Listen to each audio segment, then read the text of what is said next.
ஒரு முதலமைச்சர் எப்படி இருக்கணும்? வேஷ்டி சட்டை போடணும், அதுதான் ஒரு முதல்வருக்கு அடியாளம். ஆனால் இன்றைக்கி என்ன பண்ணுறாரு? ஒரு பேண்ட்டை போட்டுக்கிட்டு ஒரு சட்டையை போட்டுக்கிட்டு வர்றாரு. அவரால் நடக்க முடியல, கை ஷேக் இருக்குது, மிகப்பெரிய ஒரு உடல்நிலை பாதிப்பில் இருக்கார். அது வெளியே தெரியக்கூடாதுன்றதுனால தான் பேண்ட்டை போட்டு பேண்ட்டு பேக்கெட்டுக்குள்ளே கையை வெளியே வச்சுக்கிட்டு அவர் கையை இப்படி அதிர்றது தெரியக்கூடாதுன்னு இன்றைக்கி செய்கிறாரு.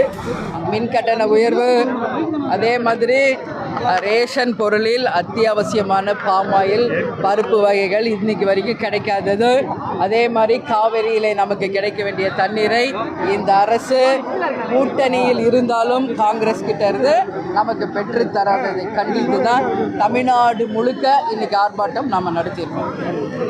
சரிங்களா? சட்டம் ஒழுங்கு மிகப்பெரிய ஒரு கேள்வியாக இருக்குது. இங்கே மக்களுக்கு எந்த பாதுகாப்புமே கிடையாது.